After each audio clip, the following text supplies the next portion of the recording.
Hello, viewers, and welcome to another session where we speak to the EdTech majors, movers, and shakers.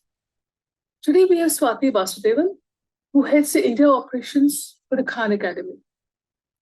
Swati began a career as a field engineer and from there rose on to acquire various great ranks and positions in many companies. She was also the Chief Operating Officer for the Gates Foundation of India. Today, Swati speaks exclusively to the Free Press Journal on the Khan Academy journey and its plans for India. You're on.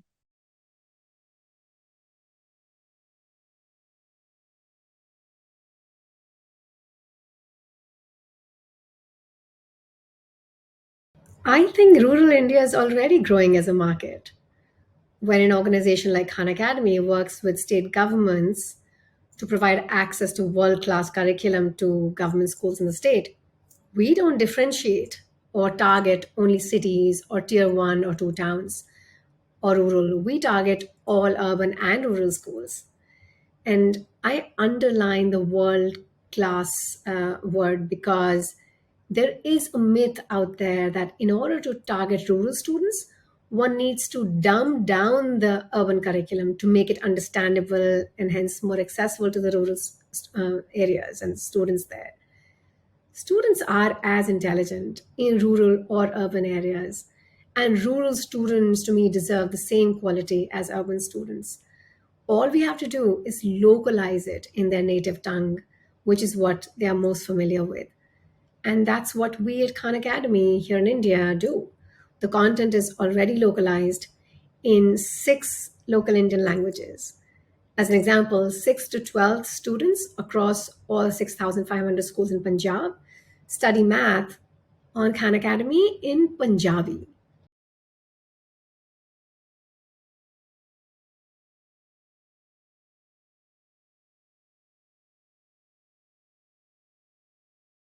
Technology is constantly evolving, but to me, force fitting just any technology in education simply for the sake of technology isn't the answer.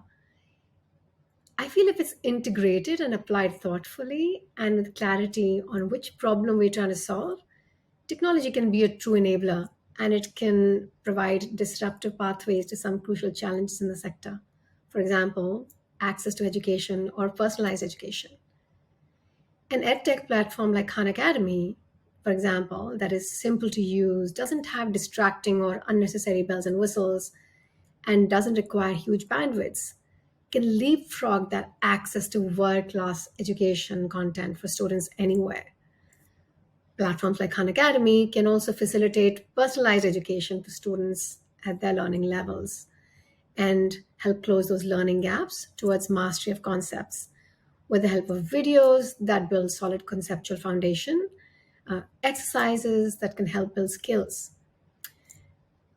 Well integrated, thoughtfully designed, and responsibly tested AI tools, such as Khanmigo, can provide additional personalized tutoring to students. This is particularly effective in large classroom sizes with high student to teacher ratios that we find in various parts of India, as an example. A digital tool like that, I feel, can free up teachers' time to focus more on personalized coaching, inspiring, and encouraging and motivating the students instead. Technology alone isn't the answer, I feel, as I said earlier. Build it and they will come just doesn't happen. A good tech tool is only as good as how well it is adopted. And here, the devil is in the details. It's a lot about the softer side of things, how well the tool is integrated within the education system, how behavior changes are nudged and supported, all of this to facilitate adoption. It's easy to get carried away by the newest technology for the sake of technology. And it's easy to forget that in edtech, education comes first and then comes technology. So it isn't tech ed or technology that's used in education, but ed tech, education that is enabled with technology. Student should always be the North Star, And I say that again, and I can't underline that enough. Even at Khan Academy, we strive to stay at the forefront of technological developments, but with the objective of enabling access to quality education. And that's always the focus. India is a fertile ground and innovation garage for new technologies. What we have here is lots of data given just the demographics. So technologists are able to use that data to research what works for learning and what doesn't, and create tools that translate worldwide. Not just in education, in many other sectors, India has leapfrogged thanks to the use of technology. Our financial stack that UPI is based on, the digital stack for e commerce, the health stack that is being built, to me, are all great examples of such tech prowess of the country. In education specifically, the gap between the rural and urban education access is larger than, say, in developed nations. And everywhere you turn in the country today, technology is being used to enable that access, to bridge that gap. And we at Khan Academy hope to play a significant role in doing that in India. Regarding talent, tech talent in India is abundant. India is home to tech talent. Khan Academy's reputation and luckily brand helps us attract some really good talent here in the country. We are developing content here in India that's being added to the Khan Academy Global Library and is in use by students globally.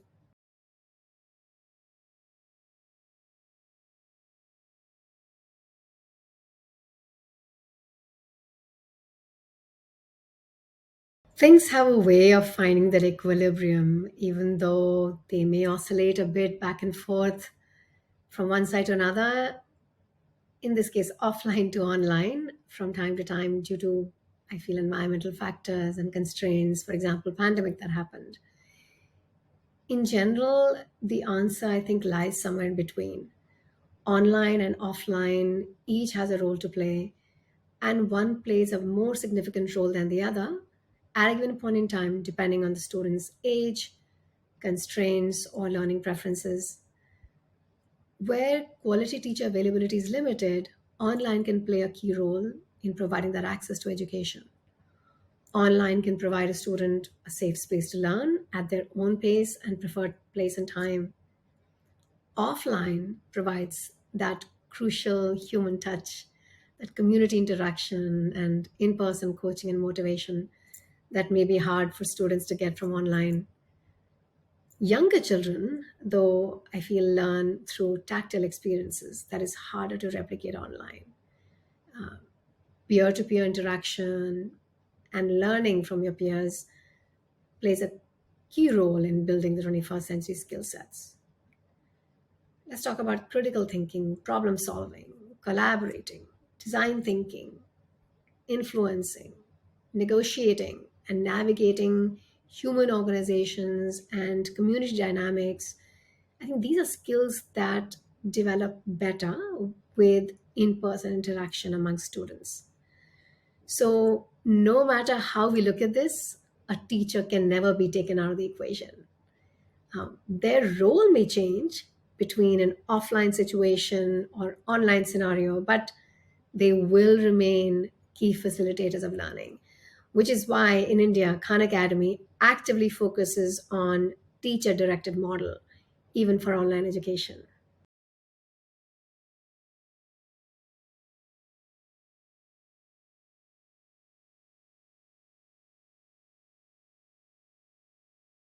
I want to make a difference at a population level that creates a multiplier effect on future generations. And to me, what better way than education to make that long term dent and a real dent in the world?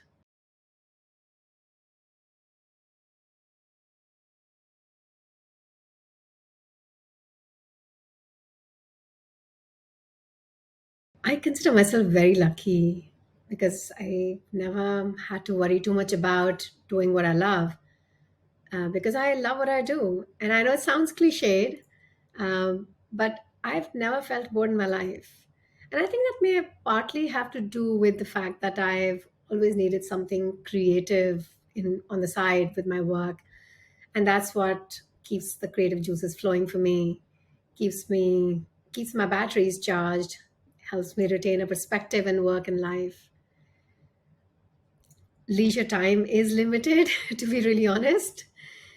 So I go through phases where I'll pursue one form of leisure activity or another every now and then, for a period of time, such as I'll pick up my sketchbook and brushes for some time, or I'll go through these phases where I'm into music and singing, or I'll get into this mode of redecorating and redesigning spaces. Um, I love anything that has to do with design. I love to read nonfiction. I love listening to podcasts, especially when I'm running or walking.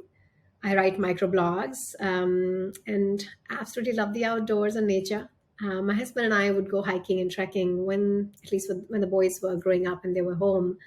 We still try and do that, though there's not that much time to step out of the city and do that every now and then.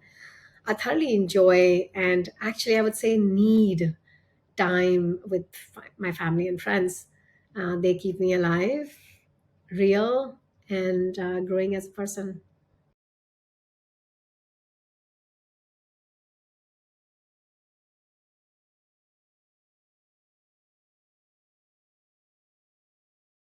What I wanted to be kept changing over the years as I grew up. My father had a transferable job, so we kept moving often and were exposed to very different environments, communities, and even cultures, um, including outside of India. There was a time when I wanted to be a ballerina, then a pilot, an astronaut, and then a doctor, and then an artist, and even the country's prime minister at one point in time, I remember. I loved math and science fairly early on and decided I wanted to be an engineer or a scientist. And it's, I think it's only over time that it hit me that what I really enjoyed was problem solving, whether it's in a small setting or a company or for a community or at a national scale or at a global scale. So, yes, it's been a bit of a journey to get me to my sweet spot, but I think I'm there now.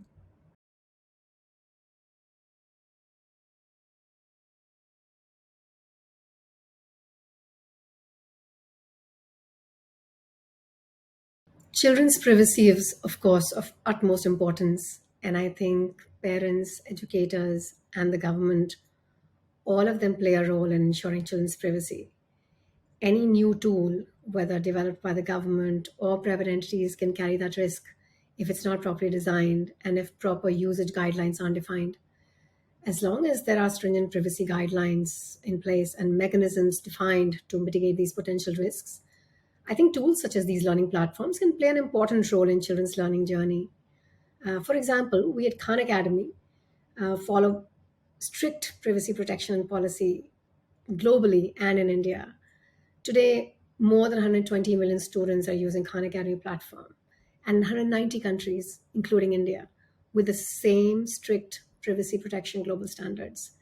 We work in close partnerships with the state governments to provide a very robust learning platform to government school students in the country that is secure and it protects children's privacy.